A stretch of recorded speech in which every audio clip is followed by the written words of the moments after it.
A great American is what we brought here today. So I'd like to introduce Fong. He's a great guy, great friend. Thank you. Good morning, everyone. Thank you very much for inviting me here today. Joe asked me to come here and share a little bit about my family history, and many of you know what this scarf means. We'll talk about that in a little bit too, but I wanted to give you an idea of how I got here and what you did helped me get here. You see, you're looking at the luckiest person in the world. I shouldn't be here today. I really should not be. I was born in a small little fishing village in a third world country to two teenage parents after a horrendous civil war. You see, my mom and dad, when they got married in 1975, the communist government had already taken over Vietnam. They lost everything my family had. My parents, when they got married, weren't even allowed to serve the food that they wanted to serve. We have a discussion now in America about the role of government. I can tell you back then, in 1975, the role of government was all-encompassing in Vietnam. My father, having two young children, myself and my sister, by the age of 20, realized that there was no hope. There was nothing there for him. He wanted a life for himself, a better life for his children. And he had an uncle who had fled. And his uncle wrote to him and talked about this paradise. And my dad said that was for me. He tried to leave. See, I come from 5 generations of fishermen in my family. I'm the first generation not to do it for a living, which is great because I'd probably starve if I had to fish for a living. I get seasick.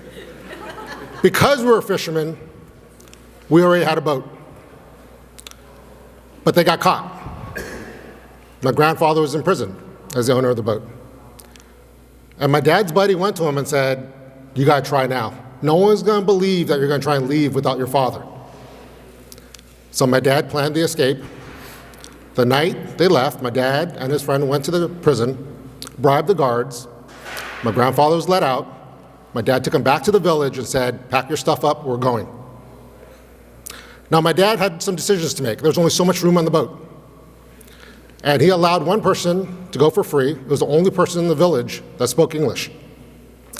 That first night, that gentleman went to relieve himself off the side of the boat and fell off. My dad had a difficult decision to make. Do I turn this boat around and waste more fuel and collect this dummy, or do I just keep going? He turned the boat around, got the guy, and very fortunately, 3 nights and 2 days later, we were spotted. A military helicopter had spotted us, dropped a walkie-talkie in the water. That translator got on the walkie-talkie and said, "We need help." They said, "Stay right there, we're coming back." They came back, dropped off some food, said, "Stay right there, we're coming back again." My dad said that was the best meal he'd had in years. The very next day, the USS White Plains pulled up next to him. My father made sure that my sister and I were the first ones off the boat. My father and grandfather were the last 2 off the boat. That boat had fed my family for generations. The policy was everything that was on the water would get blown up. They didn't want boats floating around. And my grandfather knew that. He was cleaning the boat till the very last second. We were taken to a refugee camp. It was at that refugee camp where US policy in the late 70s and early 80s was that anyone who was fleeing Southeast Asia would be allowed to come to America as refugees. But you had to make your own way here. And although we weren't Catholic, Catholic charities loaned my parents the money to get 2 airline tickets for my parents, my sister, and I, on their laps, to come to America. And they asked my dad, "Where do you want to go?" And like I said, my father had an uncle who fled the year before. My father had never gone more than 30 miles out from where he was born. His uncle wrote them the letter, and that letter had an address on it. It said Union City, California. So my father said Union City, California.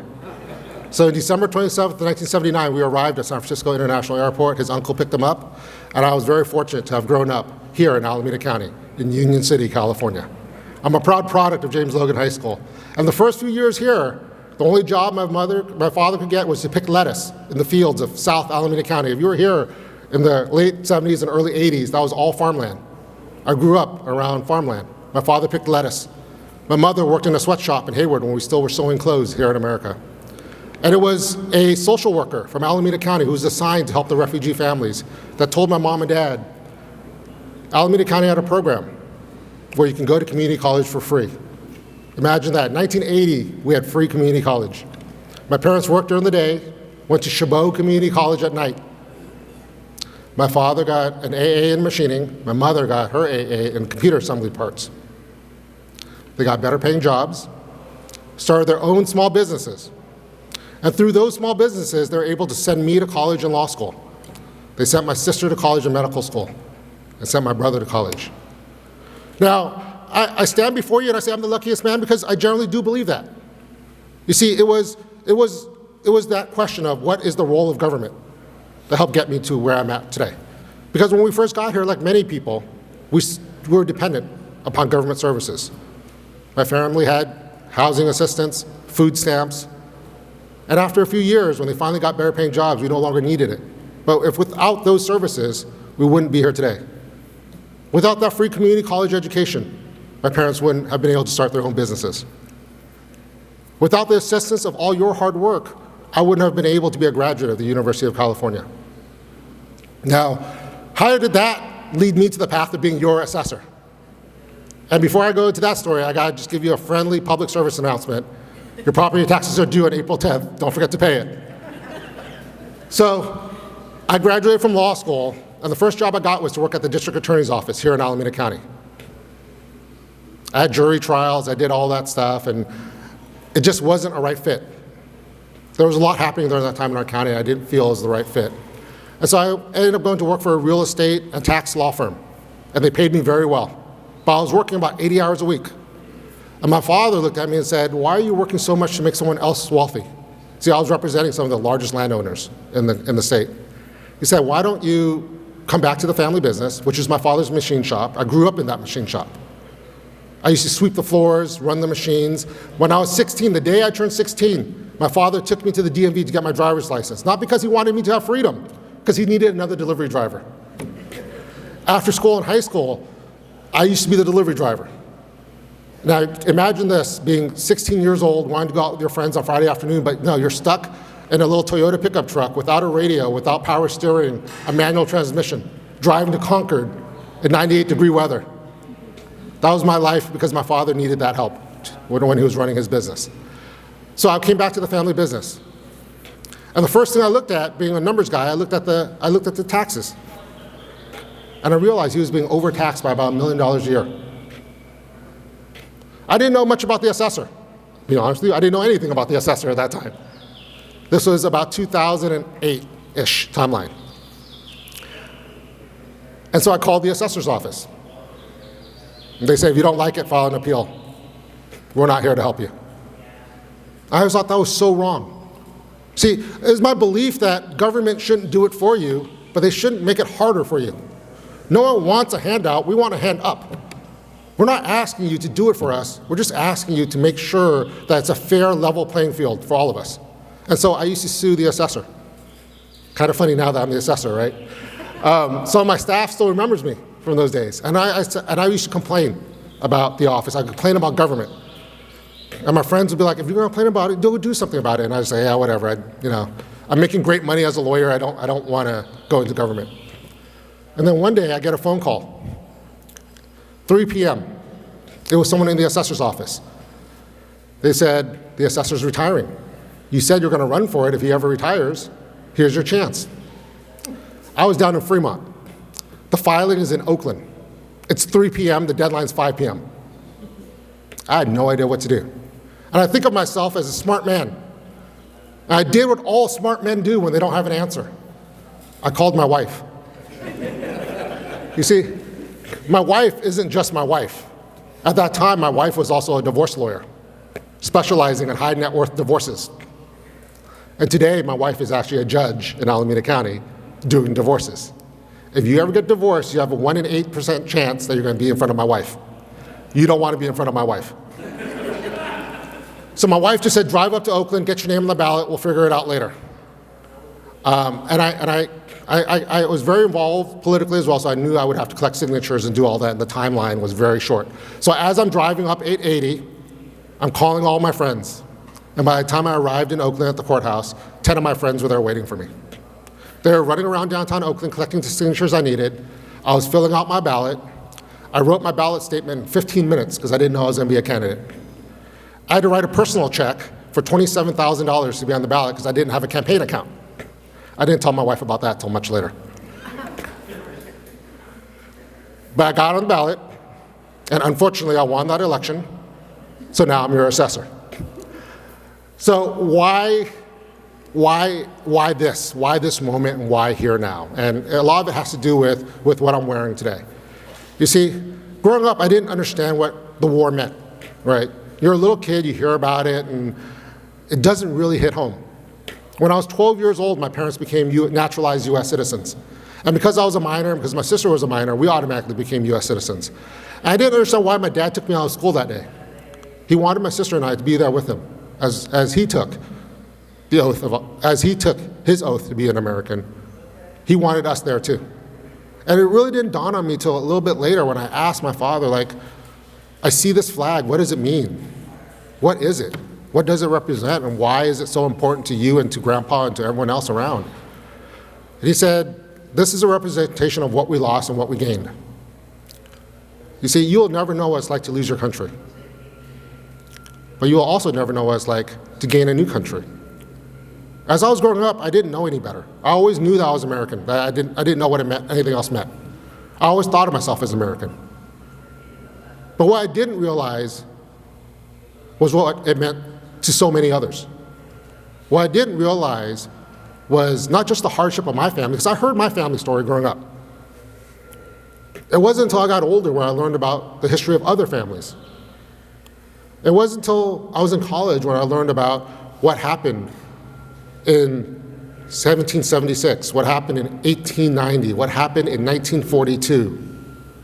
It wasn't until later in life that I understood why it was so important for so many to serve, and what it meant for me to live each and every day with the freedoms that I have, and what the sacrifices of so many others that their sacrifices made for me to have what I have today. You see, my father used to remind me that we lost the war, which is a horrible thing, because millions of lives were lost, thousands of service members lost their lives. But the end result, you have a better life now. That boat that picked you up, that was those who served. They chose to be on that boat. They chose to rescue others and to save others. It was those servicemen and women that gave you the opportunity to be here. They gave you what you have, the right for you to run for office, the right for you to decide what type of government you should have. As the county assessor, it's your job now to decide how people are going to be taxed. And I guarantee you, after learning about US history growing up as a child, that ability for government to tax you is absolutely awesome and horrible at the same time. What I do provides for services like roads, public safety, schools, but it also could be so harmful, like it was for my father's business, that it nearly caused him to go out of business. So I take my responsibility seriously. Now, I don't take myself too seriously. As you can see, I laugh and smile every day, but I take my job very seriously. It is my job to make sure that we have the base of support that we need to provide you the services that you've worked so hard for. Now, I'm going to take a little point of personal privilege here to talk about what's happening in our country. You see, I think about me, I think about my family, I think about my children. See, I'm a refugee. So my children on my side of the family are first-generation Americans. My wife is a fourth-generation American. So on their mother's side, they are now fifth-generation Americans. And my wife's family, during World War II, they were interned. They were American citizens, born and raised here, her grandparents and grandparents. But during that internment, her great-uncles served in the 442nd. Even though their family lost all their rights and privileges, they still served. They still believed in the hope and the concept of freedom and of America and what we stand for and what we fight for. And I always thought that was a little odd, right? And now, when I look around, I see what's happening. I've come to accept and realize that we're not a perfect country. We're absolutely not. We will make mistakes from time to time. As citizens, it is our duty and our right to correct our country when we do feel like we're making a mistake. America's the greatest country in the world, not because of who we exclude, but because of who we include in our land. It is those that we allow to come here, like myself, that work very hard to ensure that what we fight for and what we strive for and what we represent is true to our beliefs.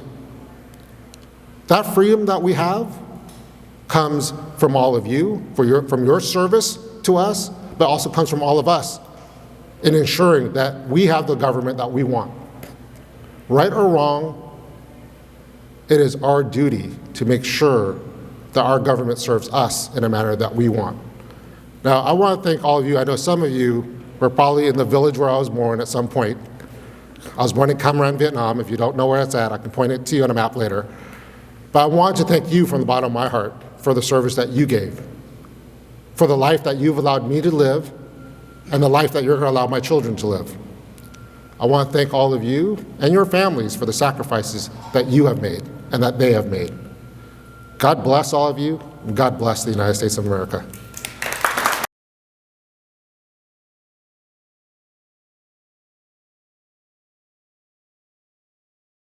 It would be a war that I would be part of.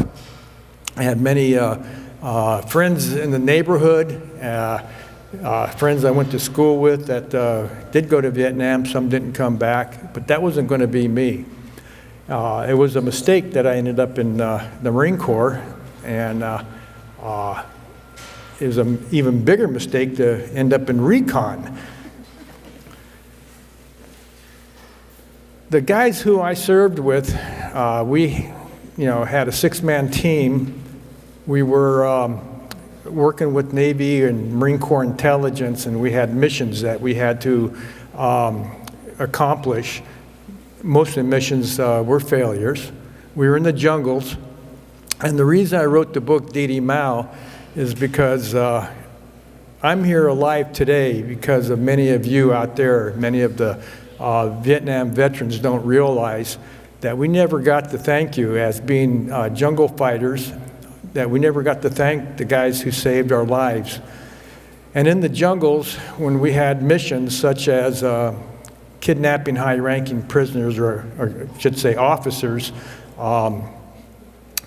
trying to kidnap them and trying to get them out of the jungle, extracted, and who knows where they went after we kidnapped them. But many of those missions were failures, and we were in trouble, and we relied on support. And that support came from many, many places that I wasn't, I didn't even know about until I wrote the book, Didi Mao. And those supports came from aircraft, what we call, I would say, all your helicopter pilots, your crew chiefs, your helicopter gunners, OV-10 pilots with aerial observers, Bronco pilots. They all supported a recon team. They would coordinate, how should I put it, they would coordinate a way to extract us. I had no idea that so many people were involved in an extraction of a recon team. And it was communication with our radio men who were in communication trying to get us out of trouble now. And when I mean trouble, we were being chased by a platoon or a regiment of NVA soldiers through the jungle, being surrounded and not having any way to fight our way out of a paper bag. And we were traveling really light. Those Marines, those pilots, those gunners, put their lives on the line unconditionally to come out and extract us. And how they did that was they came into a hot fire zone, dropped a ladder out of a helicopter, We had to climb up the helicopter and hook on to the ladder, and they would pull us out of the jungle and bring us to an LZ. Never got to thank those guys. So I wrote the book Dee Dee Mao to let them know how much I loved them and how much it meant to me, because I'm here alive and my team's alive because of them. Many of you don't realize you're working maybe in the rear someplace, you're working on a fire base, you're working in a compound someplace. You don't realize that the grunts out there, rangers, recon, are in the jungle, but we needed your support to survive. And so you're as important as anybody is. You're in Vietnam. There are 2.7 million soldiers or people that were involved in Vietnam. I get the chance today to thank the 600,000 that are left today for putting their lives on the line to save my team's life. They're the unsung heroes. The unsung heroes that you don't hear about. They're also the medics, the corpsmen, who put their lives on the line to save my team's lives. You don't hear about the nurses that worked in the evacuation hospitals along the front lines, or the doctors, or the ships that were off the coast, the Sanctuary and other hospital ships that saved my team's lives. You are important, and I wrote the book to let you know I didn't forget, and my team didn't forget. And the grunts and the special forces, I'm sure they didn't forget what you guys did and what the women did and the nurses did in Vietnam. I came home. It was a little rough coming home, as some of you know. I was born and raised here in the Bay Area, born in San Francisco, raised up in Marin County. I had a great childhood. I had the beaches, I surfed, I climbed mountains, went skiing. You couldn't have had a better childhood. I never shot or knew how to use a gun, and I ended up in the Marine Corps as a point man for a recon team. And I had to shoot and kill NVA soldiers point to point. Sometimes after I killed one, I had to look and check for documents or see what they had on them. I looked in their pockets, and they had pictures of their families. They had pictures of, or letters, and maybe their wives and children.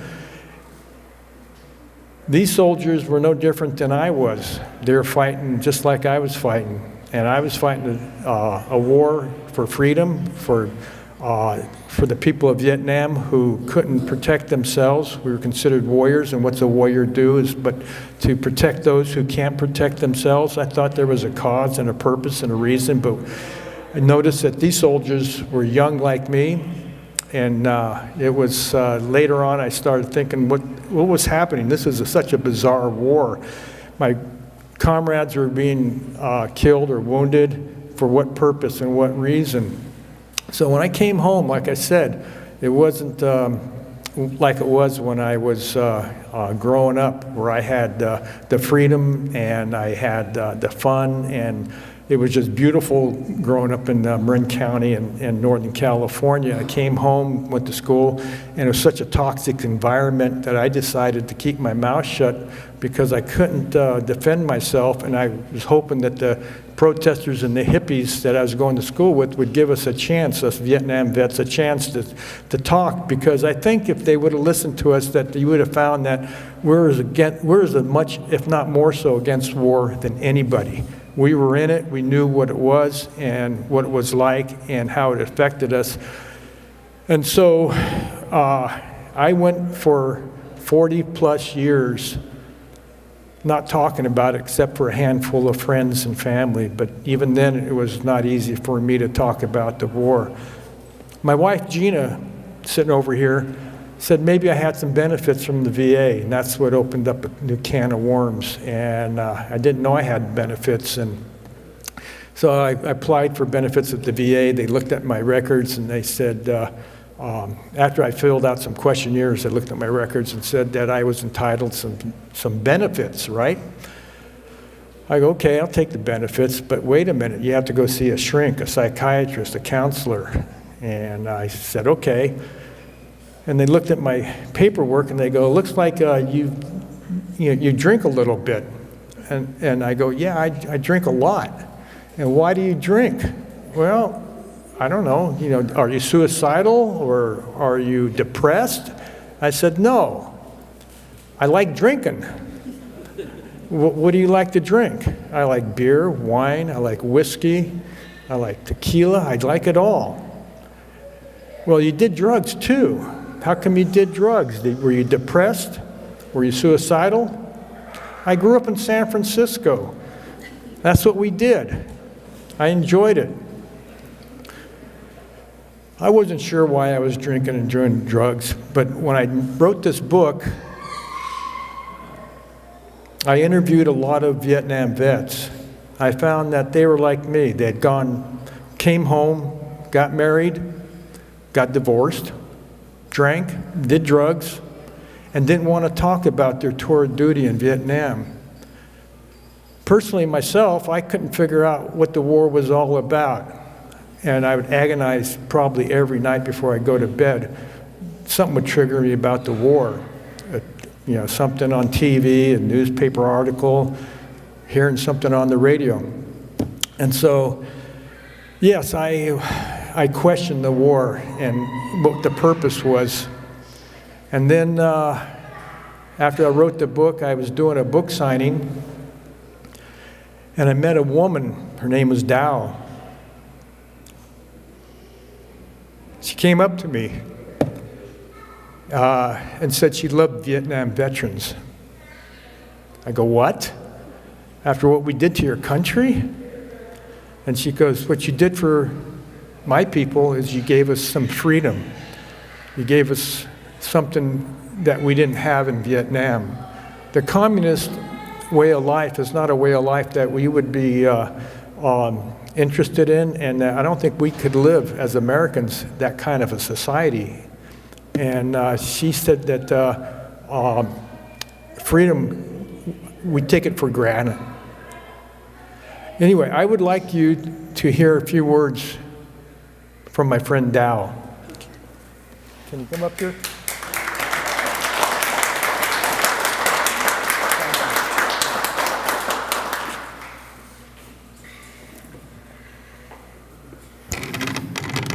Sorry, very short.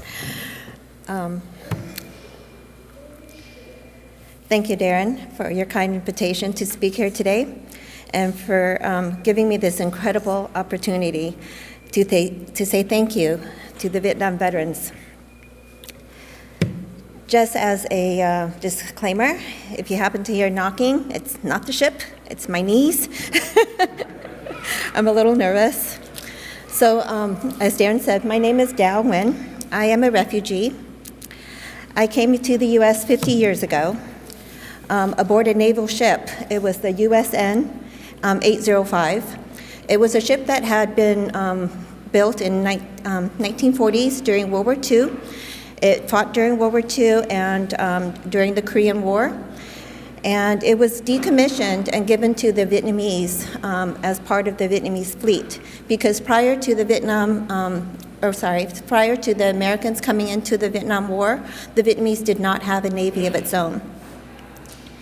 In April of 1975, my family left Vietnam because the communists won.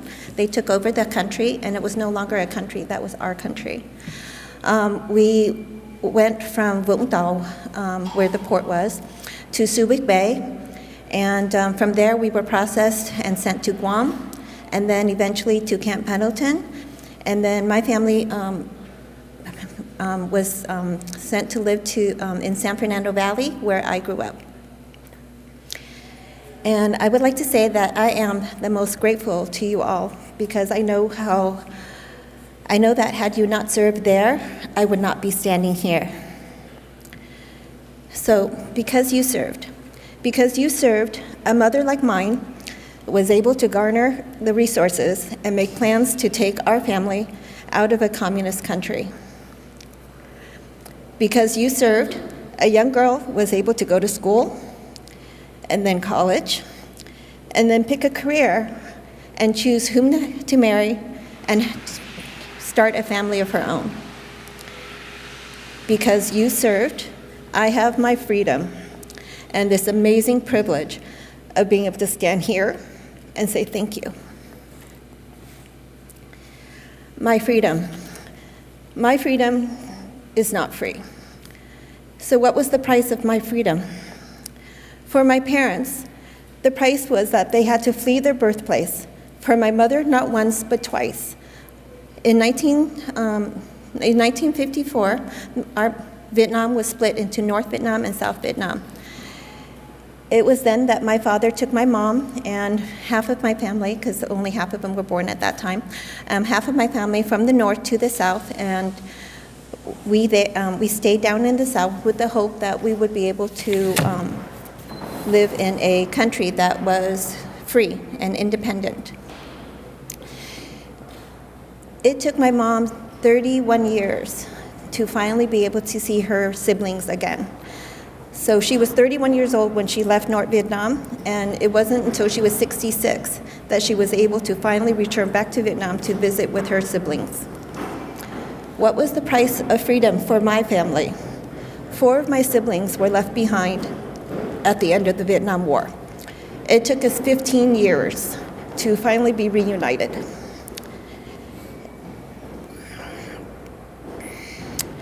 What was the price of freedom for the Vietnam soldiers and the military officers who fought for my country? People like my brother, who was a major in the South Vietnamese Army. At the end of the war, they lost their own freedom.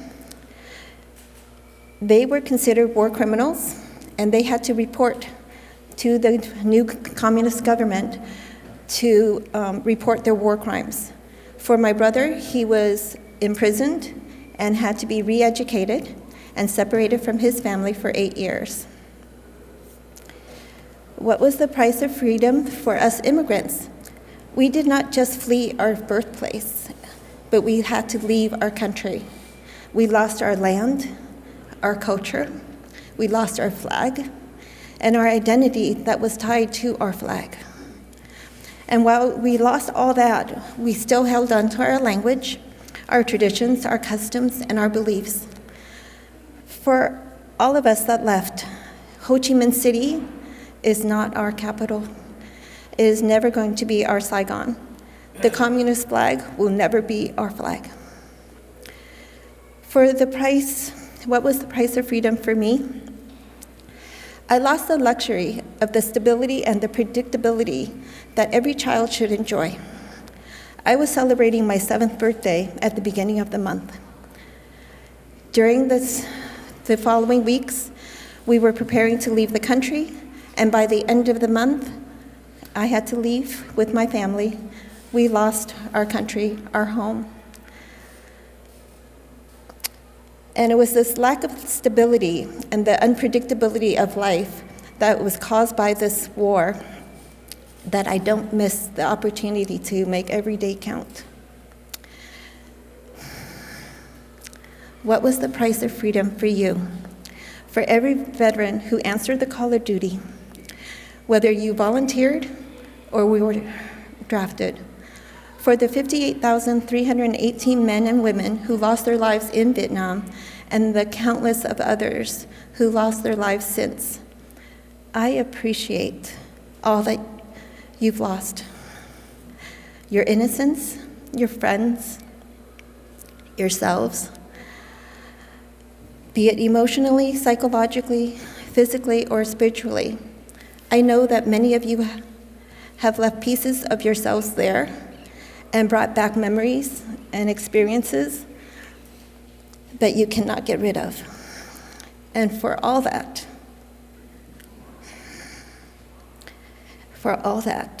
I hurt for you, and I feel so much sorrow.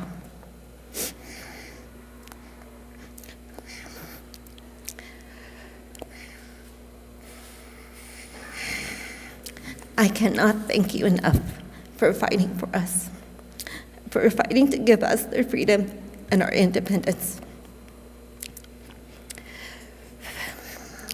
Whether you served stateside or was stationed in the country, whether you peeled potatoes or cooked for your fellow soldiers, whether you served drinks at the bar for your fellow soldiers, or carried a gun and fought next to him, it is through your service and your sacrifices for our country and the soldiers standing next to you that allowed families like mine the opportunity to garner our resources and eventually leave the country in search of a better place, to raise a family, a place where we can get an education and choose our own future. Like Fung said, I feel that I am very, very lucky. I understand the cost of my freedom. I value my independence. I cherish it. I do not throw away any opportunity I can to say thank you to you. I do know that my freedom was not free.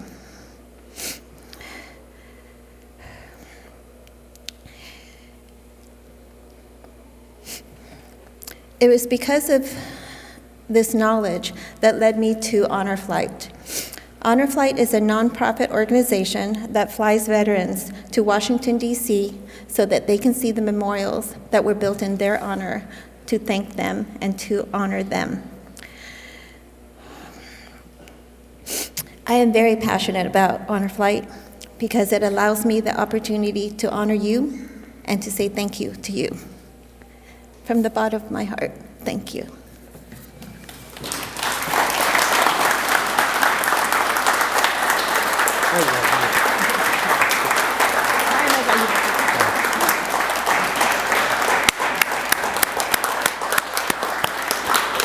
So, for me, and I'm hoping for all the rest of you out there, all the Vietnam vets, that guy right there today has found purpose. He needed to find purpose, and the mystery has been solved. We did have something good that came out of Vietnam. We gave some people who wanted freedom, we gave them the freedom that they needed, and we probably were what we call warriors. Like I said before, what is a warrior? To help those who can't help themselves. We put our lives on the line. You are all heroes. Don't forget it. One second, I got a minute? Okay. One other thing is my book, when I wrote the book, I learned so much about the guys I fought with, and like I said, my support. When I came home, I was a little bit prejudiced of Asians. The Vietnamese people are good fishermen, I know, because I had a fishing boat and I had to compete with them. It was not easy. I had to fight Asians, and I had to live with Vietnamese in Vietnam. Didn't particularly care about it at the time. I was a little angry. But over a period of time, I met my wife. She was working as a nurse in the refugee hospital in San Francisco. I got to hear their stories. These refugees coming in back from the boat people from Vietnam, the refugees from Laos and Cambodia. After I heard their stories, I had no story. I had nothing but love for these people. They invited me in their house. I ate their food that I swore I would never eat again. Today, I feel that these people are as much American, if not more so, and love America probably as much, if not more so, than any of us do today. They appreciate what we have, and they took it to a higher level, and they are the best citizens and the hardest workers, and they love this country as much, if not more so, than any people I know. I wrote the book, and what's come of the book is I'm out of the closet, and I don't mind talking about Vietnam, the good and the bad that came out of it. The book took off. It's selling like crazy on Amazon. The money that is being made from the book goes to a friend of mine who started a charity years ago called Vets Boats. I'm involved with it. I raise money for it, and every time I sell a book, a cup, a hat, the money goes to the organization that he created. And I would like to have him come up here for a second and talk about his organization, his charity. Terry? Oh, Terry had to go. Oh. Terry's a pilot. He had to go and catch a plane. So he was a Navy fighter pilot in Iraq, and his goal is to take disabled vets, and he's been doing it for a number of years. Takes them out on boats. They sail around the bay. They go to different yacht harbors. It's all paid for by donations to take disabled vets to lunches and have a good time on the boat, getting outdoors, and it's a healing process. He's working on a boat called the Clover right now. They're going to get it outfitted. Take vets someday real soon down the coast, learn how to rig and sail the boat, and I think in a year to have that boat sail to Hawaii with disabled vets, getting them out of the house, getting them off. Well, first of all, the deal is outside on the ocean, on the bay, is probably the most healing form that I can think of. It's better than any drug. It's better than any counseling, better than going to group meetings. And so they get Terry tries to get these disabled veterans out of the house. They don't need to stay home and watch Judge Judy or Oprah. And so when you buy a book, if you buy it from us, from me, or from Amazon, a lot of the proceeds go to that organization. And I guess there's some literature over here or something, yeah. Anyway, I want to thank you all for being here. For your Marines, Semper Fi. I know there's some out there. Okay. And thank you for having me. And I really doubt that was wonderful. Thank you.